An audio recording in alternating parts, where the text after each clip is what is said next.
Hey, Deryck, how's it going there today? Oh, it's going pretty good. How are you doing? I am great, and I want to thank you first and foremost for your time today. And I first want to ask you about the new album, Order in Decline. Did you make the album independently, or did you know that you were going to be making an album for Hopeless Records? Um, well, I guess it's a little bit of both, really. I mean, we kind of knew that we were going to, but we also just made it while we were a lot of it over time, just traveling on the road on tour, and then when I got home. But, we always planned to do it with Hopeless. And what was the first song that you wrote for the album? I don't really remember, because everything was kind of just written all over the place. So it all got pieced together. I think, on the whole last tour, the 13 Voices Cycle Tour, which is about 3 years long, I was just writing a ton of stuff. So I just had all these bits and pieces of music. And when I got home, I kind of put it all together. And Never There is a song that's obviously going to get people talking because it's a stylistic change in many ways. Was that one of the first things written or one of the last things written? No, that was actually one of the last things. That was actually not even going to be a Sum 41 song. I just kind of felt that, when I wrote that song, I just thought that was for something else. I had no idea that was going to end up on the record. And for somebody who's been following you guys for 20 years, and it's kind of funny to think, wow, Sum 41 has been around almost 20 years. It's funny to watch your evolution stylistically and all that. You know, somebody who's really into the first album would go, well, they clearly like the Beastie Boys and Judas Priest and Green Day, and they like all this kind of stuff. Has over time the music that you listen to for fun changed? No, I don't think so. I mean, maybe slightly, but not necessarily. I think, the music just sort of happens the way it happens, and I don't really think about it. Things just sort of evolve into whatever they turn into. Well, the album opens up with Turning Away, which has a keyboard intro at the beginning. And when I read your credits, or at least the press release, it doesn't say who played the keyboard. Was that you?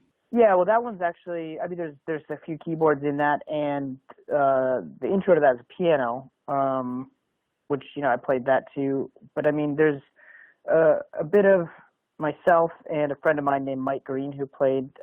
He played some extra keyboard stuff as well.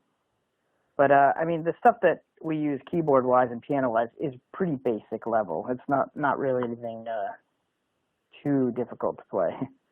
Did you start off with piano lessons before you played guitar? Oh no, I've never taken piano lessons. I can barely play.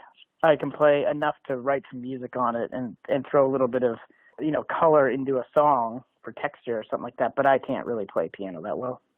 And was guitar your first instrument overall? I started like very typically like with a little Casio keyboard, around, I don't know, 10 years old or something like that. And I didn't really play. I just kind of figured out melodies. Like I could play Christmas carols, do Silent Night and stuff like that. And I would just figure out the melody of it. I couldn't do chords or anything. And then that turned into guitar.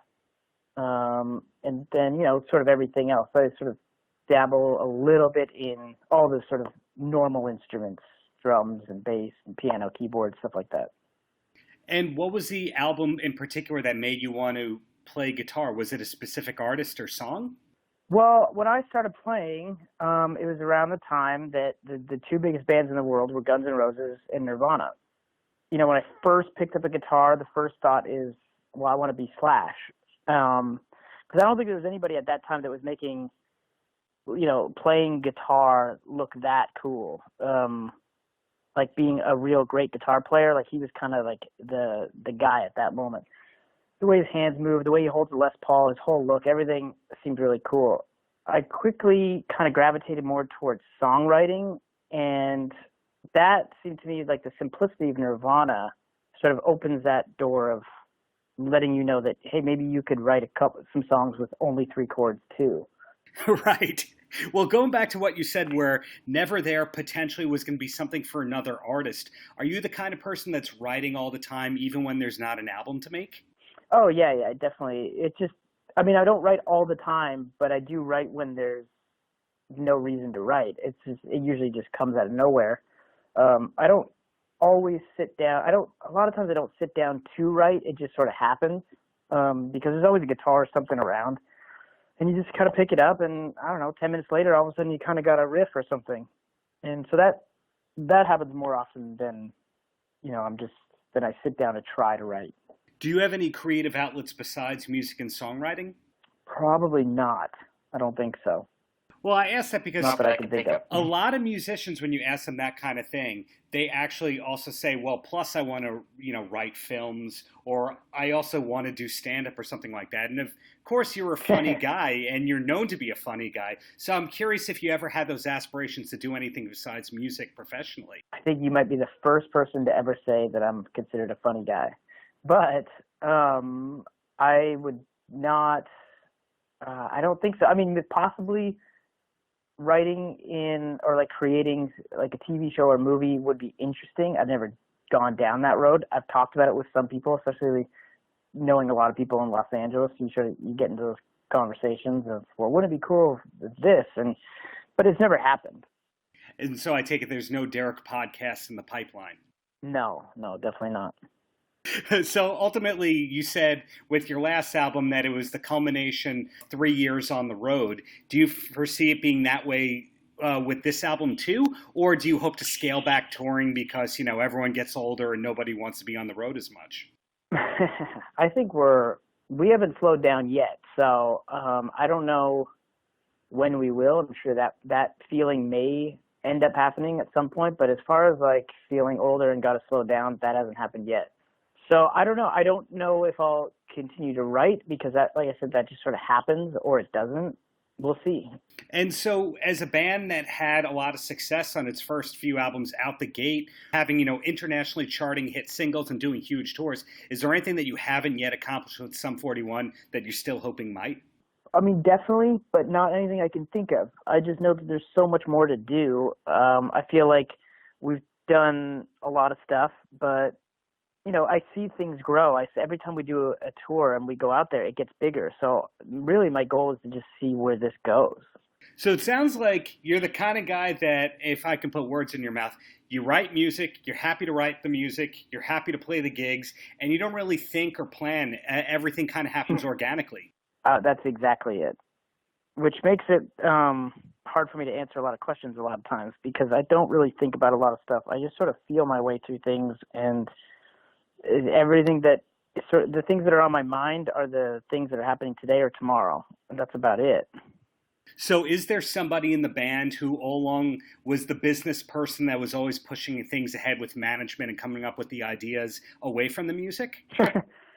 I guess that would probably fall under my thing as well. But, it's just, we're a pretty simple rock band. There's not like a lot of strategy involved necessarily. I don't know. I think there are those things that happen with management and planning things, but it's all based on feel. And it's usually as things are moving, it's not such okay, well, here's our next 3 years. It's as things come up, does it feel right for us or does it not? And that's how I usually make my decisions. That makes a lot of sense. So ultimately, is there something that you wish people knew about you beyond the music, or do you just like to let the music do the speaking? I don't really ever think about what I want people to think about me or what they even do. I don't even know what people would think about me. I'd assume that it's probably, I don't know. If I knew what people thought about me, I may not like it. I don't know. I just don't really think about it. And so in closing, Deryck, any last words for the kids? I mean, this album's just about to come out and we're starting up our world touring, and that's probably going to take us for the next 2 to 3 years. And we're just excited to be out there playing for people, and hopefully we'll see everybody